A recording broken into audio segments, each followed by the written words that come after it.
আসসালামু আলাইকুম রহমতুল্লাহি ওবরকাতুহু। প্রিয় বন্ধুগণ, সহজে ধনী হওয়ার আমল, গরিব গরিব গরিবানা দূর করার দোয়া। আপনি যদি গরিব থাকেন তাহলে আপনি আর গরিব থাকবেন না। এই আমলটি করলে আস্তে আস্তে সহজে ধনী হয়ে যাবেন, আপনার অভাব দূর হয়ে যাবে। অভাব দূর করার সহজ একটি দোয়া। প্রিয় বন্ধুরা, সম্পূর্ণ ভিডিওটা দেখুন, টেনে টেনে দেখবেন না। ইনশাআল্লাহ আপনারা অনেক কিছু শিখতে পারবেন। এর আগে আমি বলতে চাই, আমার চ্যানেল সাইফুল দোয়া মিডিয়া এই পর্যন্ত যারা সাবস্ক্রাইব করেছেন সকলকে অসংখ্য অসংখ্য ধন্যবাদ জানাই। প্রিয় বন্ধুরা, কিভাবে আপনি সহজে ধনী হতে পারবেন, অভাব দূর হবে কিভাবে? আপনি যদি অভাবে পড়ে যান, আপনি যদি মনে করেন আপনি অভাবে পড়ে গেছেন, আপনার অভাব আর শুধু অভাব আর অভাব, কামাই রুজিতে বরকত নাই, আপনার ঘরে টাকা পয়সা নাই, আপনার ঘরে খাদ্য নাই, আপনার পরনে কাপড় নাই, শুধু বিপদ আসতে আছে, একের পর এক বিপদ আসতে আছে, তাহলে অবশ্যই অবশ্যই আমি যে কথাগুলি বলবো আমার ভিডিওতে, এই ভিডিওর কথাগুলি অবশ্যই আমল করবেন। ইনশাল্লাহ আপনার অভাব দূর হয়ে যাবে, আপনি আর গরিব থাকবেন না, আস্তে আস্তে ধনী হয়ে যাবেন। কোরআন এবং হাদিস ব্যক্তিক কথা এবং আলোচনা। বন্ধুরা, যে আমলটি করবেন আপনারা, আমলটির মাধ্যমে 1 নম্বর হচ্ছে প্রভাত হওয়ার আগেই শয্যা ত্যাগ করবেন। অর্থাৎ ফজরের আজান দিলে আপনি ঘুম থেকে উঠে ফজরের নামাজ পড়ে আপনি কাজের জন্য বেরিয়ে যাবেন, আর ঘুমাবেন না। 2 নম্বরে নামাজের সময় হওয়ার আগে উজু করবেন। আপনি যখন মসজিদে আজান দিবে, নামাজ হওয়ার সময় হওয়ার আগেই উজু করে পবিত্র হয়ে থাকবেন। 3 নম্বরে এশার ও বেতেরের নামাজের পর কথা না বলা। আপনি এশার নামাজের পর, এশার ও বেতেরের নামাজের পর আপনি নামাজের পর বেশি কথাবার্তা বলবেন না। চুপ করে ঘরে এসে খাওয়া খাদ্য খেয়ে আপনি ঘুমিয়ে যাবেন।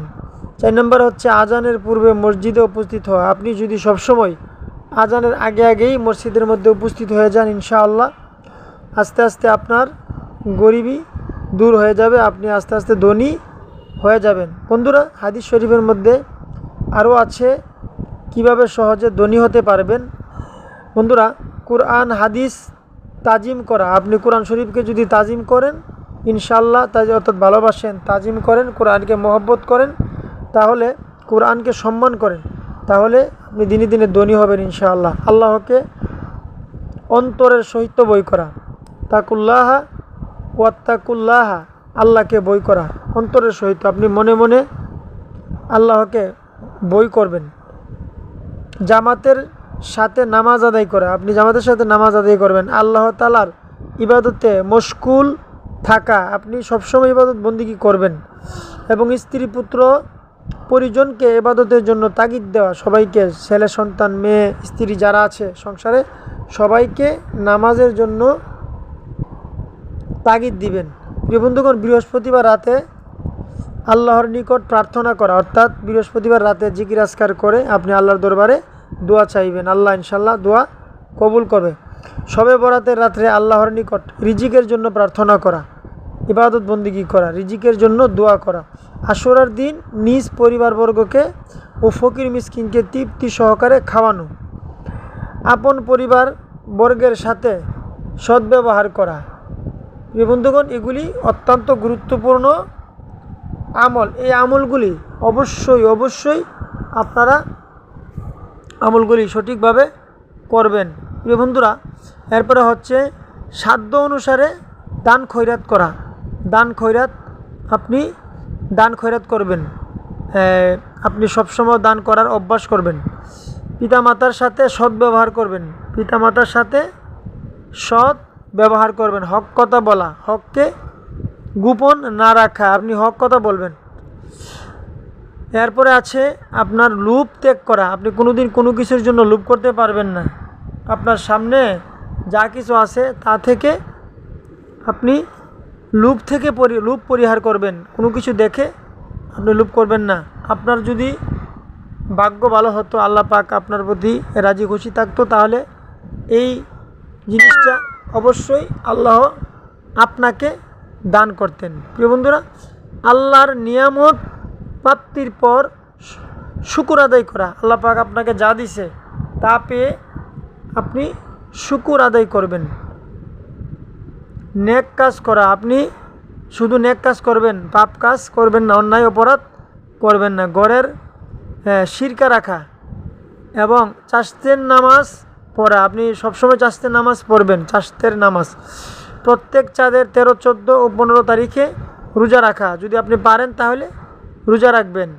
এরপর হচ্ছে হলদে রঙের জুতা পরিধান করা, আপনি যদি জুতা পরিধান করেন তাহলে হলদে রঙের জুতা পরিধান করবেন। প্রিয় বন্ধুরা, এই আমলগুলি আপনি যদি সঠিকভাবে করতে পারেন ইনশাআল্লাহ এই আমলের বিনিময়ে আল্লাহ পাক আপনার অভাব দূর করে দিবে এবং দিনে দিনে আপনাকে সচল করে দিবে এবং আপনাকে দিনে দিনে আল্লাহ পাক ধনী করে দিবে। প্রিয় বন্ধুরা, আমাদের হাসিয়তের কারণে, আমাদের নিজেদের হাসিয়তের কারণে আমরা কিন্তু দিনে দিনে ধনী থেকে গরিব হয়ে যাই।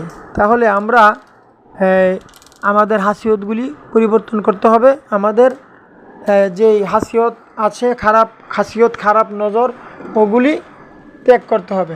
প্রিয় বন্ধুরা, আমরা যেইভাবে আল্লাহ এবং আল্লাহ রাসূল বলছে, যেভাবে চলার জন্য হুকুম করেছে, সেইভাবে অবশ্যই আমরা আল্লাহ এবং আল্লাহ রাসূলের হুকুম অনুসারে চলতে হবে। প্রিয় বন্ধুরা, যদি আমরা আল্লাহ এবং আল্লাহ রাসূলের হুকুম মতে না চলি, তাহলে আমরা কখনো আল্লাহ পাক আমাদের প্রতি রাজি হবে না এবং খুশি হবে না, এবং আমাদেরকে দিনে দিনে আমাদের কর্মের বিনিময়ে, কর্মের কারণে আমাদেরকে দরিদ্রতা ডেকে আসবে, আমাদেরকে দিনে দিনে আল্লাহ পাক দরিদ্র করে দিবে। আমরা এমন কাজ করব না যে কাজ করলে আল্লাহ পাক আমাদের প্রতি নারাজ হয়, আল্লাহ পাক আমাদের প্রতি গুসা হয়।